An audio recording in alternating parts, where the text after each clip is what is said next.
പ്രവാസ ലോകത്തെ വാർത്തകളും വിശേഷങ്ങളും അതുപോലെ മാറി മാറി വരുന്ന നിയമങ്ങളും നേരത്തെ അറിയാൻ ഈ ചാനൽ സബ്സ്ക്രൈബ് ചെയ്യൂ. അടുത്തുള്ള ബെല്ലൈക്കൺ എനേബിൾ ചെയ്യാൻ മറക്കേണ്ട.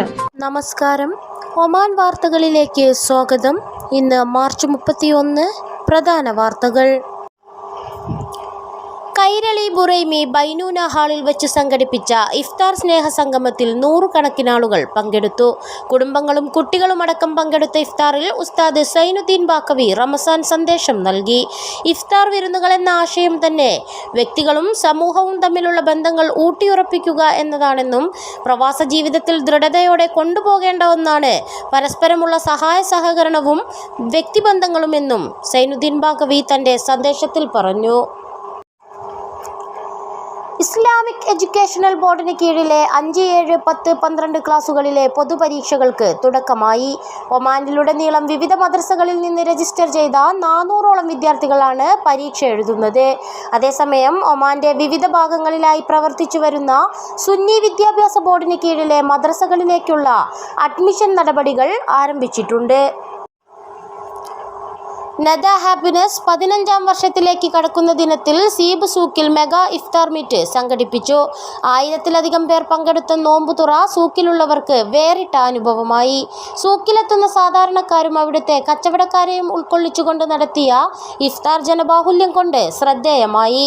നദ ഹാപ്പിനെസ്സിലെ ആദ്യ ജീവനക്കാരൻ അബ്ദുൾ റസാഖിന്റെ നേതൃത്വത്തിൽ ജീവനക്കാരുടെ ചിട്ടയായ പ്രവർത്തനം ഇഫ്താറിനെ വിജയകരമാക്കി. റമസാനിൽ ആരോഗ്യ മന്ത്രാലയവുമായി സഹകരിച്ച് മസ്കത്ത് ഇന്ത്യൻ എംബസി സംഘടിപ്പിക്കുന്ന രക്തദാന ക്യാമ്പയിന് തുടക്കം. എംബസി ഓഡിറ്റോറിയത്തിൽ നടന്ന ചടങ്ങിൽ ആരോഗ്യ മന്ത്രാലയം Muscat health services director doctor Tamara Al Ghafri ഔദ്യോഗിക ഉദ്ഘാടനം നിർവഹിച്ചു.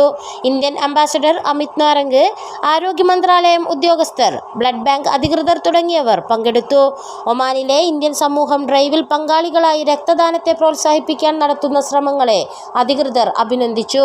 പ്രാദേശിക സമൂഹത്തിന്റെ ആരോഗ്യ ആവശ്യങ്ങളെ പിന്തുണയ്ക്കാൻ ഒമാനിലെ ഇന്ത്യൻ സമൂഹം പ്രതിജ്ഞാബദ്ധമാണെന്ന് ചടങ്ങിൽ സംസാരിച്ച ഒമാനിലെ ഇന്ത്യൻ അംബാസഡർ അമിത് നാരംഗ് പറഞ്ഞു.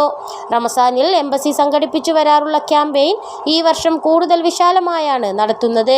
മാർച്ച് 31, ഏപ്രിൽ 4, 5, 6 തീയതികളിൽ നടക്കുന്ന ക്യാമ്പയിനിൽ രാവിലെ 8 മണി മുതൽ ഉച്ചയ്ക്ക് 2 മണി വരെ എംബസിയിലെത്തി രക്തം ദാനം ചെയ്യാം. ബൗഷർ ബ്ലഡ് ബാങ്കിൽ രാത്രി 7 മണി മുതൽ 11 മണി വരെയും രക്തദാനത്തിന് സൗകര്യമൊരുക്കിയിട്ടുണ്ട്. കൈരളി മസ്കത്ത് കൂട്ടായ്മയുടെ നേതൃത്വത്തിൽ മസ്കത്തിലെ സബ്ലത്ത് മത്ര ഹാളിൽ ഇഫ്താർ സംഗമം നടത്തി. 500-ലധികം പേർ പങ്കെടുത്തു. കൂട്ടായ്മയിലെ അംഗങ്ങൾ കുടുംബസമേതം ഒത്തുചേർന്നാണ് ഇഫ്താർ വിഭവങ്ങൾ തയ്യാറാക്കിയത്.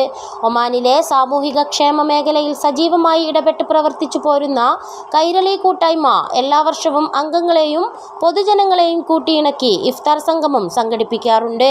വിവിധ മതസാമൂഹിക പശ്ചാത്തലമുള്ള ജനങ്ങളെ ഒരുമിച്ച് ചേർക്കാൻ കൈരളി മസ്കത്ത് കൂട്ടായ്മ നടത്തുന്ന ഇത്തരം പരിശ്രമങ്ങൾ അഭിനന്ദനാർഹമാണെന്ന് സംഗമത്തിൽ പങ്കെടുത്ത മസ്കത്തിലെ പ്രമുഖ സാംസ്കാരിക സാമൂഹിക ക്ഷേമ സംഘടനാ പ്രതിനിധികൾ പറഞ്ഞു. മസ്കത്ത് KMCC കേന്ദ്ര കമ്മിറ്റിയുടെ ആഭിമുഖ്യത്തിൽ ഗ്രാൻഡ് സോഷ്യൽ ഇഫ്താർ സംഘടിപ്പിച്ചു. മസ്കത്ത് സുന്നി സെന്റർ മദ്രസ പരിസരത്ത് നടന്ന ഇഫ്താർ പരിപാടിയിൽ 2000-ലധികം ആളുകൾ പങ്കെടുത്തു. ഇന്ത്യൻ സ്ഥാനപതി അമിത് നാരംഗ് മുഖ്യാതിഥിയായിരുന്നു. ക്രിസ്തുവിന്റെ പീഡാനുഭവത്തെയും കുരിശുമരണത്തെയും അനുസ്മരിച്ച് ഒമാനിലെ ക്രൈസ്തവ സമൂഹം ദുഃഖവെള്ളി ആചരിച്ചു.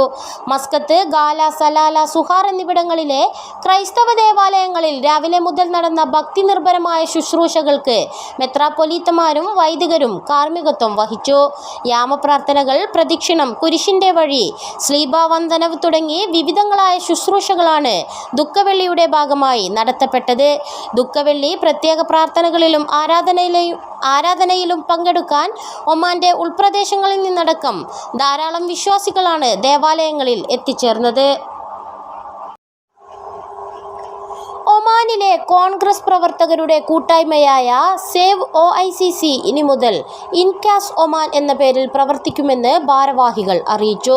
ഇത് സംബന്ധിച്ച തീരുമാനം KPCCയുടെ ഒമാൻ ചുമതല വഹിക്കുന്ന ഭാരവാഹികളെ അറിയിച്ചതായും പ്രസിഡന്റ് അനീഷ് കടവിൽ അറിയിച്ചു.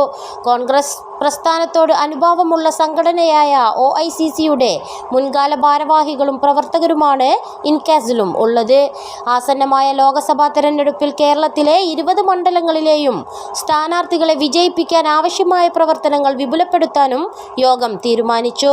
ഇൻകാസ് ലോഗോ സീനിയർ നേതാവ് ഹൈദ്രോസ് പതുവന പ്രസിഡന്റ് അനീഷ് കടവിലിന് നൽകി പ്രകാശനം ചെയ്തു. കേരളത്തിലെ UDF സ്ഥാനാർത്ഥികളെ വിജയിപ്പിക്കാൻ ഓരോ മണ്ഡലവും കേന്ദ്രീകരിച്ച് പ്രവർത്തനം വിപുലീകരിക്കും. പുതിയ അധ്യയന വർഷം ആരംഭിക്കാനിരിക്കെ ഓഫറുകളുമായി ബാക്ക് ടു സ്കൂൾ വിപണി സജീവം. വിലക്കിഴിവും പ്രമോഷനുകളുമായി വിദ്യാർത്ഥികളെ ആകർഷിക്കുകയാണ് വാണിജ്യ സ്ഥാപനങ്ങൾ. അടുത്ത മാസം ആദ്യവാരത്തിലാണ് ഒമാനിലെ ഇന്ത്യൻ സ്കൂളുകൾ തുറക്കുന്നത്. പുതിയ വിദ്യാർത്ഥികളുടെ പ്രവേശന നടപടികളും പുരോഗമിക്കുകയാണിപ്പോൾ.